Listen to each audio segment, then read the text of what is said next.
Bien, jóvenes estudiantes, vamos a continuar con el temario propuesto para esta gestión en la Cátedra de Medicina Legal. En esta oportunidad hablaremos de la documentología médico-legal. ¿Cuál es el concepto de documento primero? Documentos en general. El documento es todo tipo de soporte material, puede ser físico o en digital, que exprese o incorpore datos, hechos o narraciones que puedan ser probadas, que tengan relevancia jurídica y que son realizadas por una autoridad o persona autorizada, en este caso por un médico, para realizar este tipo de documentos. Ahora veremos qué es un documento médico legal propiamente. El documento médico legal es la descripción de las actuaciones escritas efectuadas por un médico de todos los procedimientos que se realizaron a una persona para el conocimiento de esta persona, de sus familiares, las autoridades y organismos oficiales que pudieran tener. Tenemos que conocer qué características debe tener todo documento médico legal. Primero, que tiene que ser veraz, que tiene que decir la verdad. Debe ser el reflejo fiel e indudable de la comprobación efectuada personalmente por el profesional que lo expide. Además, debe ser claro que se tiene que ajustar a la realidad, porque caso contrario, el profesional se expone a un proceso. Otra característica, debe ser legible. Puede estar escrito en puño y letra, no siempre en una computadora, pero debe ser muy clara. Debe evitar abreviaturas, siglas y códigos que los médicos normalmente eh, mm, hacemos en cualquier documento, pero en este caso debe evitarse estas siglas, abreviaturas, para en una posterior oportunidad se puede aclarar y para que sea de un conocimiento público.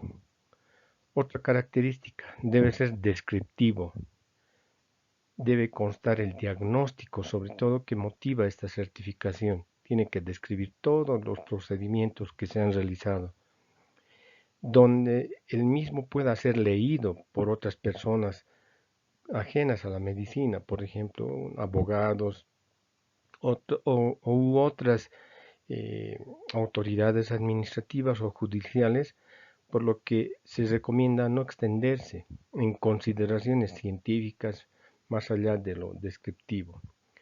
Otra característica es que debe ser coherente, debe surgir de la comprobación adecuada, efectuada personalmente y de un relato ajustado estrictamente a lo observado en el momento de atender al paciente. Otra característica importante es que debe estar bien documentado en todos los documentos que ya veremos posteriormente, desde el libro de ingreso, la historia clínica, la fecha de la primera consulta y todos los exámenes complementarios que se le han hecho deben estar documentados. Es importante que ustedes conozcan las características que debe tener todo documento médico legal. Ahora es importante que conozcamos qué debe contener el expediente clínico propiamente, porque todos los médicos manejamos un expediente que no solo es la historia clínica. Podemos ver que desde la autorización de ingreso, la historia clínica, el consentimiento informado, los informes de procedimientos auxiliares de diagnóstico y tratamiento, el certificado médico propiamente, los informes médicos, certificado de mortinato, certificado de nacido vivo, certificado de defunción, protocolos de autopsia, informe pericial, hoja anestésica, interconsultas, descripción de los procesos quirúrgicos, epicrisis, hojas o notas de referencia o transferencia, informes médicos legales y por último, las recetas médicas también son consideradas un documento médico legal. Bien, vamos a empezar con la historia clínica. ¿Qué es la historia clínica? Ustedes conocen muy bien dentro de sus estudios de semiología que la historia clínica es un documento médico legal que recoge toda la información relacionada con la enfermedad presente y todos los actos médicos que se les realicen.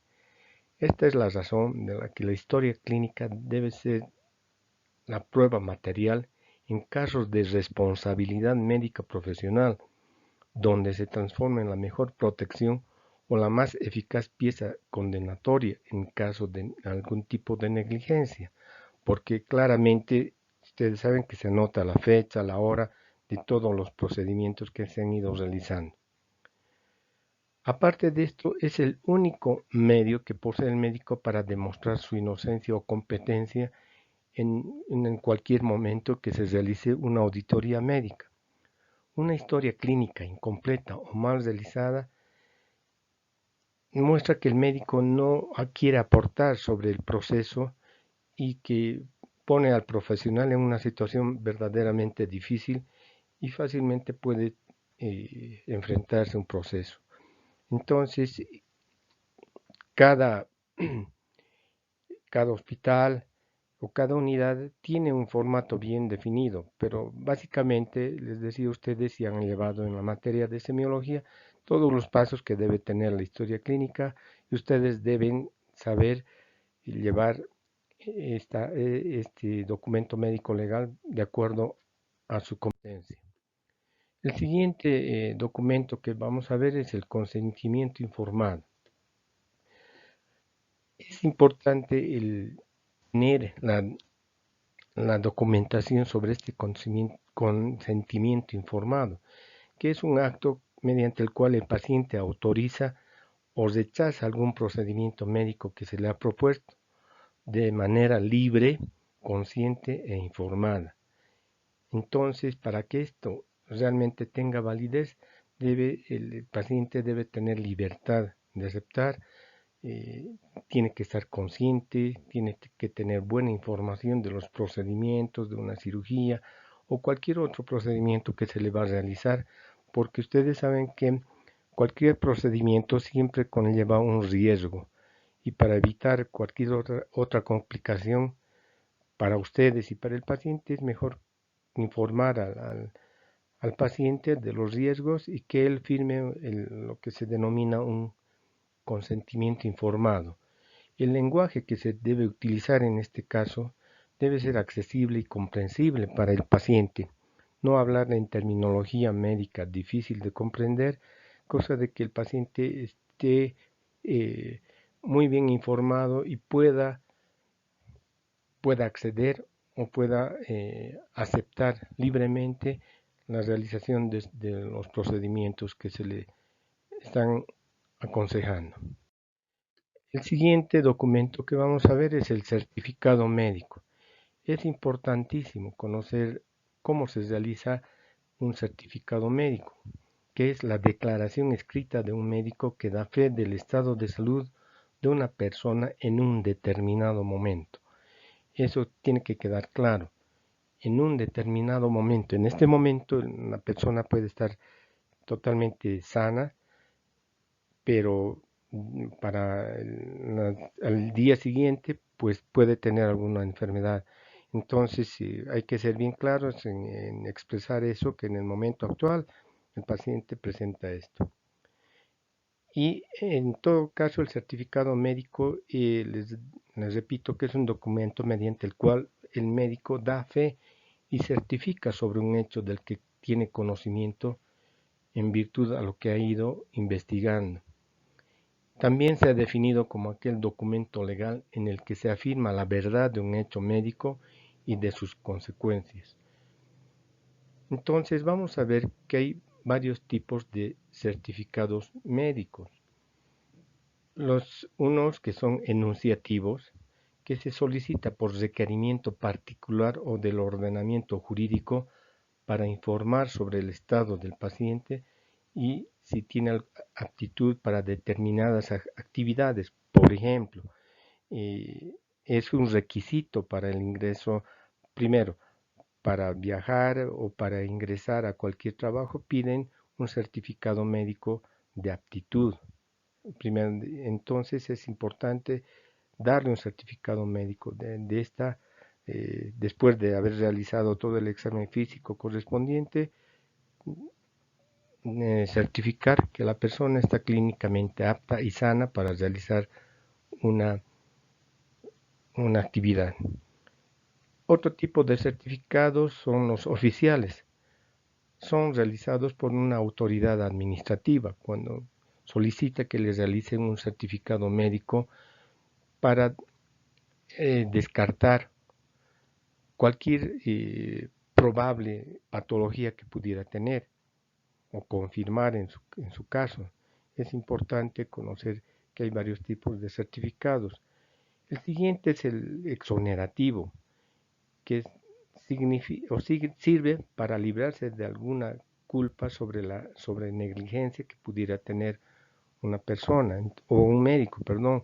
En este caso el médico tiene que ser bien claro al escribir este certificado médico indicando la conducta que se ha propuesto a la paciente o al paciente y en su caso por ahí ha sido rechazada. Entonces no puede ser sujeto de un proceso sobre negligencia.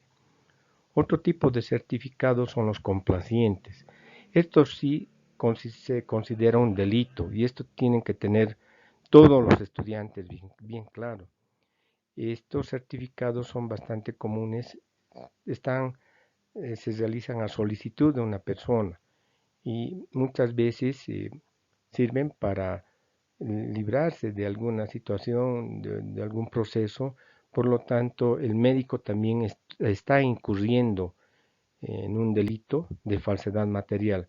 Entonces tengan mucho cuidado en este tema que deben tener muy en cuenta porque toda certificación siempre puede ser llevada sobre a las autoridades judiciales pertinentes.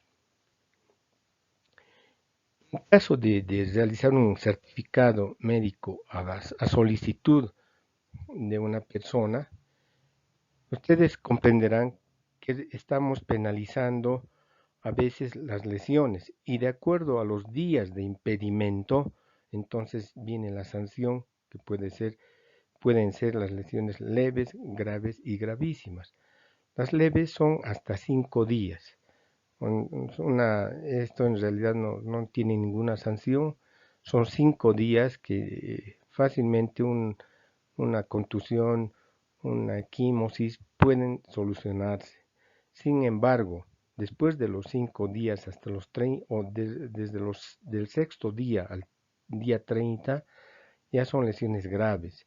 Por ejemplo, una fractura, una, una lesión contuso cortante que ha requerido una sutura, entonces la penalización también será más grave, incluso con privación de libertad.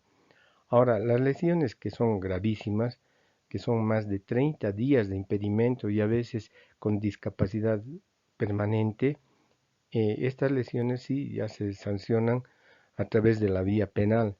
Entonces depende mucho de ustedes saber definir claramente, utilizar su conocimiento médico para definir si esa lesión es leve, grave o gravísima, porque en su caso puede llevarse a tribunales y dependiendo de lo que ustedes decidan, esta persona puede incluso ser sujeto de una condena.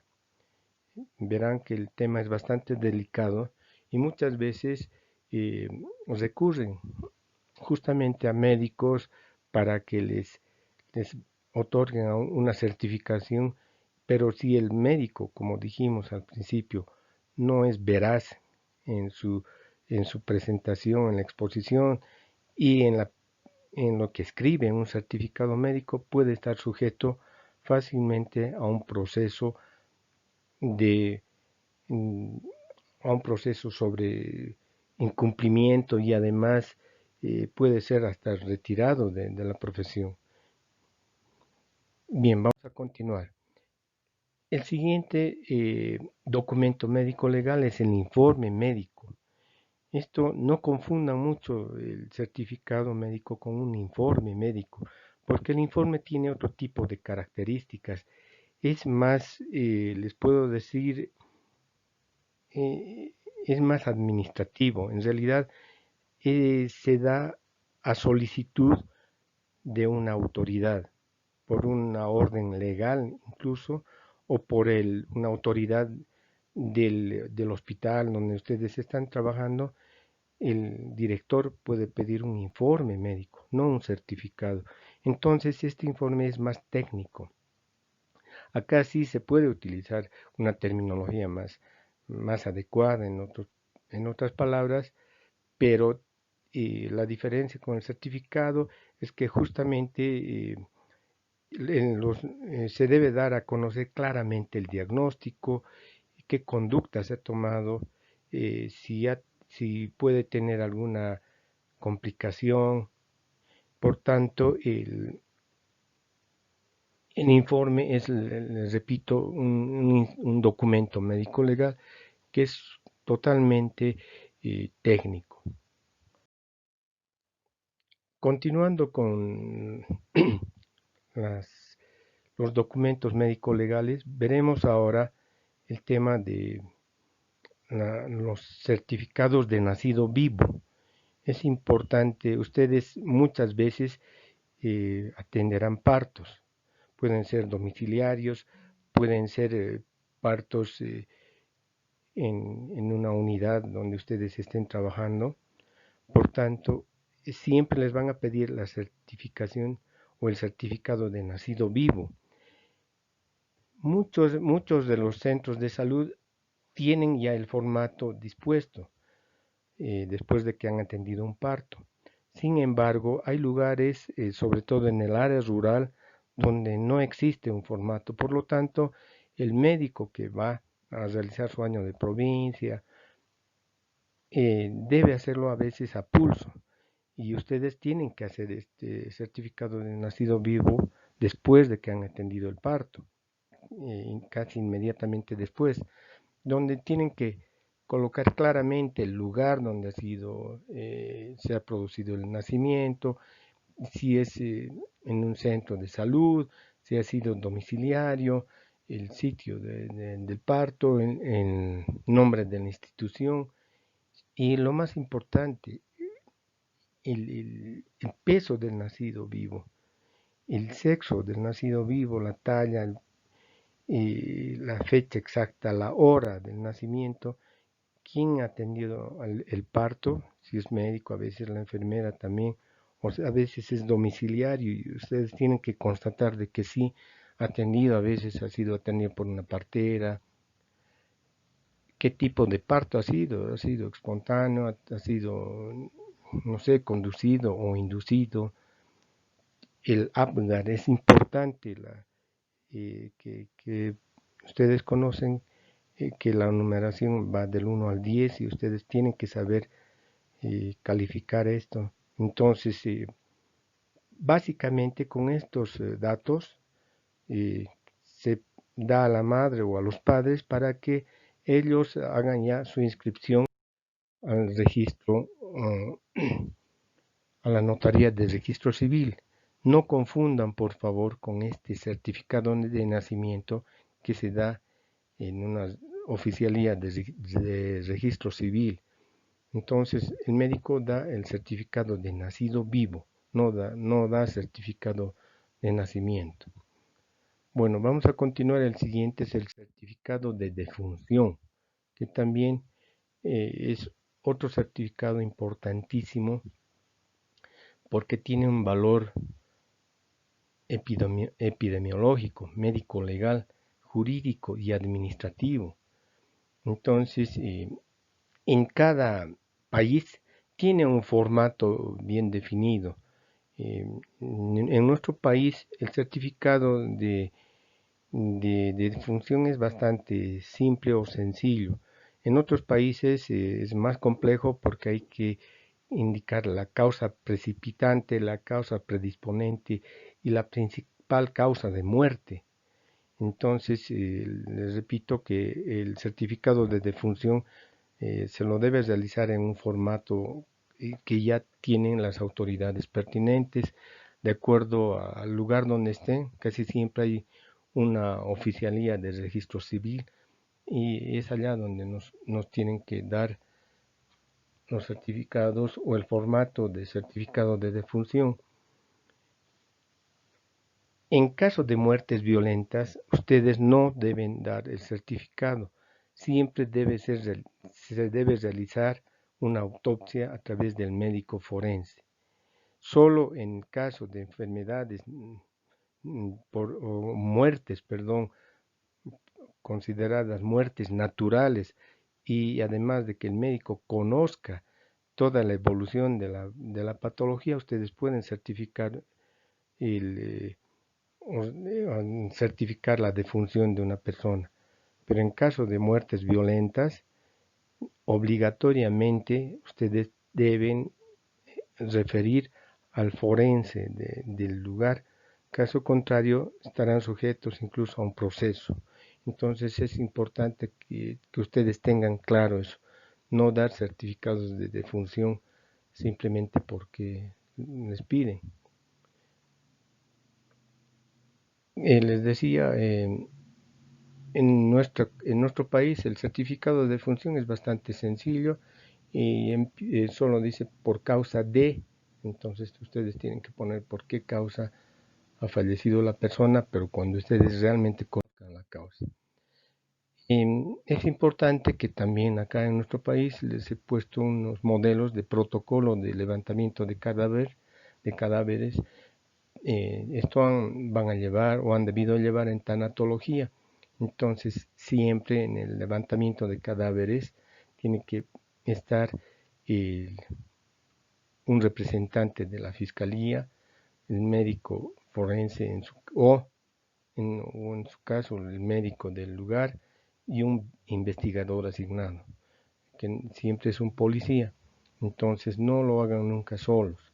Tienen que dar toda la información sobre el cadáver, las características somáticas, señales particulares, heridas, vestimenta, todo lo que pudiera dar para que nos dé la causa probable de la muerte, en qué posición han encontrado el cadáver, la data probable del cadáver, si lo han encontrado en un lugar abierto, cerrado o mixto.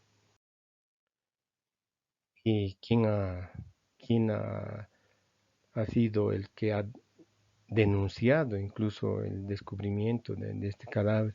Todos estos hechos a veces parecen irrelevantes, pero en su momento son bastante importantes porque hay muchas, muchas muertes producidas, en realidad parecen accidentales, pero son producidas eh, homicidamente. Por eso es que es importante que usted... Bien, vamos a continuar con la receta. Les decía que la receta es uno de los documentos más importantes que realiza el médico diariamente en su actividad diaria. ¿Qué debe contener? Sobre todo el nombre y lugar del establecimiento de salud donde está trabajando, el nombre del médico, el número de registro profesional del médico y la especialidad. Nada más. No pongan todo su currículum, solo esto. El nombre del lugar, el nombre del médico y el número de registro profesional dado por en este caso, el Ministerio de Salud y, y el Colegio Médico de Bolivia. Posteriormente viene la sigla RP, que significa despáchese. Posteriormente hay que anotar el nombre del medicamento, preferentemente el nombre genérico, la presentación, en que comprimidos, grajeas, tabletas, la dosis que debe tener esta presentación, la cantidad de de grajeas, tabletas, comprimidos que se está comprando, la indicación, la firma y lugar y fecha de elaboración, porque parece irrelevante, pero es bastante común que se olviden de poner la fecha. Entonces no se olviden que la receta es otro documento importante. Vamos a continuar con otro documento que es el dictamen médico legal. Este dictamen es un documento que es importante que ustedes conozcan, que es un documento que redacta el perito forense, no hace cualquier médico, solo un perito forense redacta esto a petición de autoridades sobre la significación de hechos jurídicos o administrativos que tengan carácter médico o biológico en los casos en que sean precisos estos conocimientos. Y el problema es que casi siempre piden una ratificación.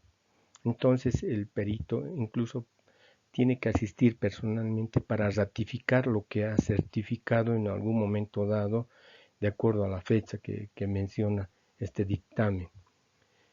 Otra característica es que debe ser o se puede solicitar una aclaración. Para el propósito es de una mayor o mejor explicación de aspectos que no se entendieron adecuadamente al realizar este dictamen médico legal. Esta aclaración debe ser lo más breve y clara, como dice su nombre, ¿no? Para evitar seguir redundando. Y la siguiente es la ampliación, que se puede solicitar a través de un juez, donde al perito le solicitan una ampliación de su informe. Entonces tiene que profundizar sobre todo en algunos aspectos más técnicos donde les sean consultados. Bien, muchachos, ustedes comprenderán que la documentología médico penal o legal, perdón, es bastante compleja. Por eso es que una vez más les recomendamos nosotros que tengan mucho cuidado al realizar cualquier tipo de documento, desde el más simple que es una receta hasta realizar un certificado médico o un certificado de defunción donde está su nombre y su firma. Es importante que ustedes siempre estén conscientes de que eso puede llevar a otro tipo de procesos, no solo para los pacientes que en su momento están llevando a cabo un problema legal, sino también para ustedes. Puede ser muy grave este tema, por eso es que deben estar muy conscientes de lo que están firmando y no lo hagan por rutina o porque alguna persona les ha pedido o les ha dicho que les iba a pagar algunos pesos, porque estarían incurriendo en un delito de falsedad material. Bien, muchas gracias por su atención. Estoy siempre dispuesto a colaborar con ustedes. Muchas gracias.